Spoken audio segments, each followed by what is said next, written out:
Est-il possible d'entreprendre et d'investir tout en étant étudiant? Aujourd'hui, nous avons le plaisir d'accueillir Dominique Mbok qui va nous raconter son histoire et comment il a pu construire un immeuble lorsqu'il était encore étudiant. Pour tous ceux qui sont nouveaux sur cette chaîne ou qui ne sont pas encore abonnés, nous vous invitons à vous abonner massivement et à cliquer sur la cloche de notification pour ne rien rater de tout ce qui sera partagé.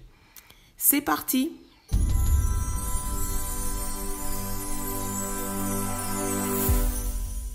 Bonjour à tous, je m'appelle Dominique Mbok, je suis avocat, auteur du livre du Ghetto Barreau, je suis également le fondateur du centre de formation Bien penser pour mieux réussir. Je suis né au Cameroun, j'ai grandi dans une famille très pauvre, voilà, dans un quartier également très pauvre, pour ne pas dire peut-être le quartier le plus pauvre de ma ville natale.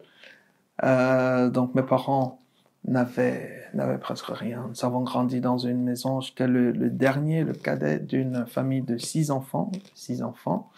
Nous habitions dans une maison semi-dure. Semi-dure, ça veut dire que la moitié de la maison était en briques et l'autre moitié était en planches. Voilà, c'était une maison de 2 chambres. Une chambre pour les parents, une chambre pour mes 3 grandes sœurs et les 3 garçons que nous étions. Voilà, nous devions nous débrouiller.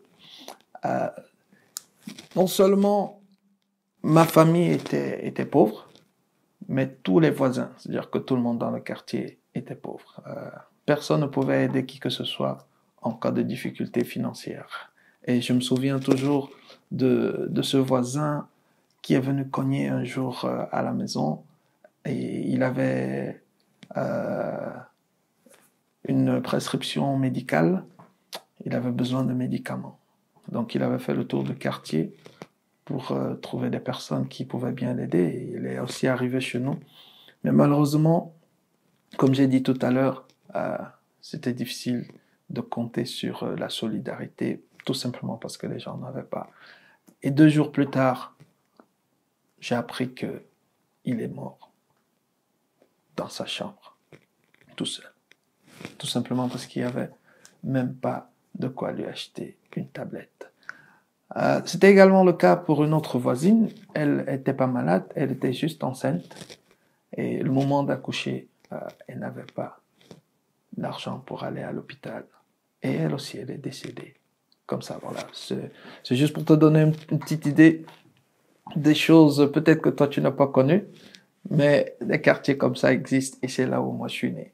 Ça veut dire que rien de bon ne pouvait sortir de moi. Ça veut dire que j'étais pas prédestiné à sortir de là, ni moi, ni tous les autres amis qui habitaient aussi dans cet environnement. Mais un jour, alors que mes parents étaient décédés, parce que ça aussi, faut que je précise, en plus de la misère dans laquelle j'ai grandi,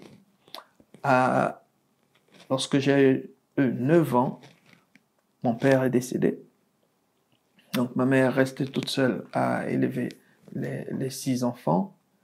Et à 15 ans, c'est-à-dire que lorsque j'ai eu 15 ans, 6 ans après la mort de mon père, ma mère est également décédée. C'est-à-dire qu'à 15 ans, je vivais dans le quartier le plus pauvre de ma ville et j'étais orphelin.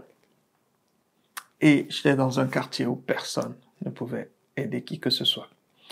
Voilà comment est-ce que ma vie a commencé. Mais un jour, un de mes grands frères a eu un travail, il a pu épargner et il a pensé à moi. Il m'a acheté un billet d'avion pour que j'aille en aventure. Et c'est comme ça que j'ai quitté le pays. Je suis arrivé ici en Belgique, j'avais 17 ans. Donc je suis arrivé ici à 17 ans. Je me suis retrouvé naturellement dans la rue, puisque je connaissais personne. Et un bienfaiteur a bien voulu me sortir de la rue, m'a hébergé pendant quelques jours. et il m'a aidé à demander la protection internationale. Lorsque j'ai demandé la protection internationale, les instances d'asile belges m'ont hébergé dans un centre pour demandeurs d'asile dans une région flamande. Ça veut dire que dans une région où la langue nationale n'est pas le français, c'est une nouvelle langue, ça veut dire que c'était un nouveau défi. Puisque j'avais 17 ans à l'époque, j'ai pu accéder aux études. On m'a inscrit dans un lycée où j'ai d'abord appris la langue pendant 6 mois. Et après les 6 mois, j'ai pu m'inscrire pour l'avant-dernière année du secondaire. Et là, c'était en néerlandais. Pourquoi est-ce que j'ai pu le faire en néerlandais? C'est parce que lorsque mon frère m'avait acheté le billet d'avion et que je suis entré en aventure, je n'avais qu'une seule chose en tête. Je devais tout mettre en œuvre pour réussir. Je devais tout mettre en œuvre pour ne plus jamais avoir à retourner dans la misère, pour ne plus jamais avoir à retourner dans ce ghetto.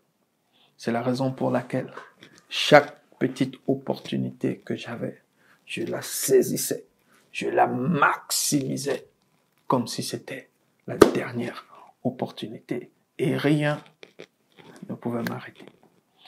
Alors, pendant que j'étais en dernière année du secondaire, je me suis dit qu'il fallait absolument que je puisse devenir financièrement indépendant, qu'il fallait absolument que je puisse avoir un diplôme universitaire et qu'il fallait absolument que je puisse avoir un titre. Donc tout avait commencé par la rage de réussir. Et après la rage de réussir, il a fallu que je me fixe des objectifs. Et ce sont ces 3 objectifs que je m'étais fixés. Alors maintenant, comment est-ce que j'allais faire pour devenir financièrement indépendant? Je m'étais dit qu'il ne fallait pas attendre demain. Il fallait que je devienne financièrement indépendant avant même de terminer mes études universitaires. C'était ça mon plan. C'est-à-dire que j'avais des objectifs et j'avais également mis un deadline. Pourquoi est-ce que je voulais absolument que ce soit avant la fin de mes études? C'est parce que j'avais pensé aux autres étudiants, aux autres amis qui allaient aussi à l'école comme moi. Je m'étais dit que contrairement à moi, mes autres amis, à la fin de leurs études, leurs parents respectifs allaient certainement les appeler pour leur dire, voilà, mon fils, tu vas commencer maintenant la vie active puisque tu as terminé les études. Voilà un appartement que j'avais acheté pour toi. Voilà un terrain que j'avais acheté pour toi. Voilà un immeuble que j'avais acheté pour toi. Je m'étais dit que chacun de ces enfants allait sûrement recevoir un bien précieux de la part de leurs parents pour commencer leur vie active. Alors je me suis dit, moi j'ai pas de parents, mais c'est pas grave. À la fin de mes études, je pouvais jouer le rôle de et mes parents et de moi-même. Donc j'imaginais déjà un scénario où moi aussi j'allais m'appeler moi-même. Je m'appelle moi-même, je me dis, viens, j'ai un immeuble ici que j'avais préparé pour toi, pour que tu puisses commencer ta vie. Alors donc, c'est le film que je m'étais fait et je m'étais dit que j'allais tout mettre en œuvre pour le réaliser, pour l'accomplir. Pour le réaliser maintenant de manière pratique, il a fallu que j'utilise une clé que je continue à utiliser et que j'enseigne également à toute personne que j'enseigne dans mon centre de formation. Cette clé, c'était l'épargne. Mais moi, tellement j'étais assoiffé, tellement j'étais passionné par la réussite, tellement je ne voulais pas repartir dans le ghetto, dans ma capacité d'épargne, je l'ai amené au maximum. Ça veut dire quoi? Ça veut dire que j'avais décidé de continuer à vivre comme un pauvre, puisque je suis né dans la pauvreté. J'ai grandi dans la pauvreté. Je me suis dit, mais pourquoi ne pas continuer à vivre comme un pauvre afin que quelques années plus tard, je puisse devenir financièrement indépendant. Et c'est cette décision que j'avais prise et c'est cela que j'ai mis en pratique. J'avais décidé d'épargner plus de la moitié de mes revenus, quelle que soit la hauteur, quelle que soit la nature de mes revenus. Je ne pouvais pas dépenser plus de la moitié. Alors, donc, j'ai commencé à mettre la moitié de tout ce que j'avais de côté. J'ai multiplié les sources de revenus, c'est-à-dire, j'avais un travail comme réceptionniste dans un hôtel. Je travaillais la nuit. Je travaillais également le week-end dans un restaurant comme serveur. Donc, c'est les deux boulots que je combinais. Il y avait une bourse d'études également, une bourse d'études relativement importante. Comme je travaillais la nuit, voilà, ça aussi il faut préciser parce que j'étais étudiant, puisque je travaillais la nuit à l'hôtel, c'est la nuit que je revisais mes cours. C'était la formule que j'avais trouvée. Alors, je gagnais assez d'argent alors que j'étais étudiant, mais je dépensais presque rien. J'étais dans une petite chambre d'étudiant où je payais 200 euros par mois, toutes charges comprises. Et en plus de mes les 200 euros que je dépensais pour mon loyer, j'avais 100 euros maximum et pas plus. C'était le maximum que je pouvais encore avoir comme argent de poche pour tout le mois. Voilà. Donc, comment est-ce que je pouvais m'en sortir avec 100 euros pour tout le mois? C'est tout simplement parce que j'avais décidé de vivre comme si j'étais toujours misérable. Et ça marchait. Voilà. Donc, pendant que j'ai mis ce système en place, je me suis dit qu'il fallait que je mette suffisamment d'argent de côté pour acheter une villa. Voilà. Donc, c'était mon objectif, acheter une villa. Et pour acheter une villa, il me fallait plus ou moins 25 000, l'équivalent de 25 000 euros. Donc, je comptais acheter une villa au pays. Moins de 2 ans, à partir du moment où j'ai commencé cette épargne, moins de 2 ans plus tard, je me suis rendu compte que j'avais déjà les 25 000 euros. Alors, j'étais agréablement surpris à quel point est-ce que la capacité d'épargne avait augmenté.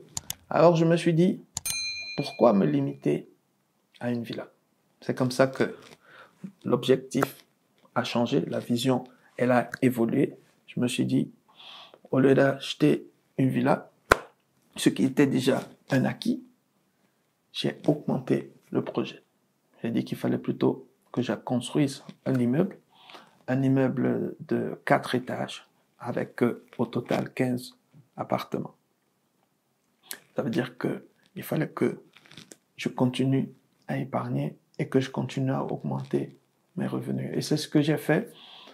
Et à la dernière année d'études à l'université, c'est là où j'ai commencé les travaux. Parce que j'avais entre-temps acheté un terrain, je commençais les travaux. Quand j'ai commencé les travaux, j'avais pas l'argent qui devait me permettre de finir les 4 étages. Je me suis dit, je vais faire une fondation de 4 étages. Je vais construire le rez-de-chaussée, premier étage, deuxième étage, et je vais tôler. Et je vais faire des finitions, je vais mettre en location, et des années plus tard, je pourrai enlever les tôles et faire les 2 étages supplémentaires. Voilà, c'était ça le projet. Donc à la fin des études, nous avons fait la fondation de 4 étages, nous avons fait le rez-de-chaussée, premier étage, deuxième étage. Lorsque nous avons atteint le deuxième étage et qu'il fallait tôler. Nous étions en 2009. Et en 2009, le gouvernement belge avait décidé de régulariser la situation de séjour des étrangers qui habitent en Belgique depuis plus de 5 ans. Et 2009, j'étais déjà stagiaire. Donc, j'étais déjà un avocat stagiaire. Je venais juste de finir les études.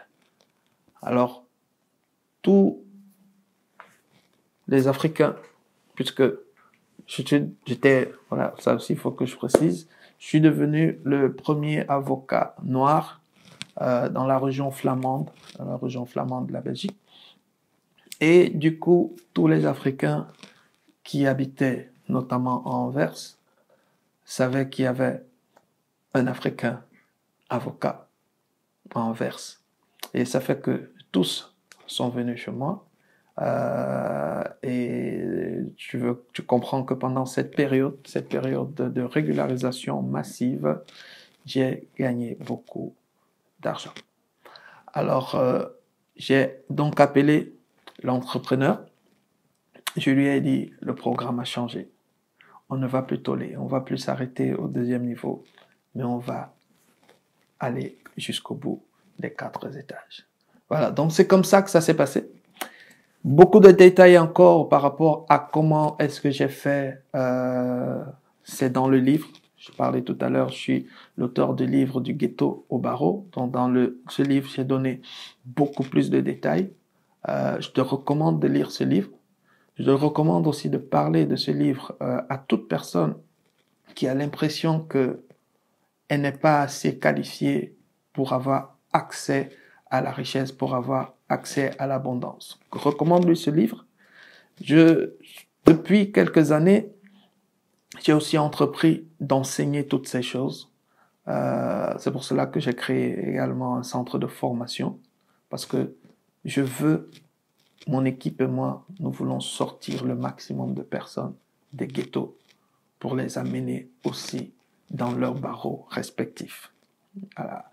Parce que lorsque tu sors de la misère, lorsque tu sors du trou noir, tu es orphelin, tu n'as rien, tu n'as pas de connexion, tu n'as pas de personnes pour t'épauler, et que tu arrives à sortir la tête de l'eau à cause ou encore grâce à certains principes que j'ai pu découvrir, alors je me dis que ces principes, suffit que je les apprenne au maximum de personnes, quel que soit leur background, elles aussi, à cause des principes, parce qu'il s'agit des principes. Et les principes s'appliquent, quelle que soit la nature, quelle que soit ta culture, quel que soit ton statut. Et c'est la raison pour laquelle nous continuons à nous battre pour que toute personne qui veut réussir financièrement, qui veut réussir sa vie, que toute personne puisse être au courant de ces choses, puisse connaître ces choses, puisse les mettre également en pratique. Voilà, donc pour plus d'informations, je viens de te dire, tu peux visiter notre site web www.bienpenser.com. Ça, c'est le site de notre centre de formation. Alors, si tu as été édifié par cette vidéo, n'hésite pas à la partager. Il y a certainement quelqu'un d'autre qui pourra être encouragé par cette vidéo. Il y a sûrement un orphelin quelque part. Il y a sûrement quelqu'un qui a commencé par la pauvreté quelque part, qui a besoin de comprendre que sa vie peut changer. Sa vie peut changer et qu'elle peut changer à n'importe quel moment. Et surtout, elle doit changer parce que le monde a besoin que tu réussisses.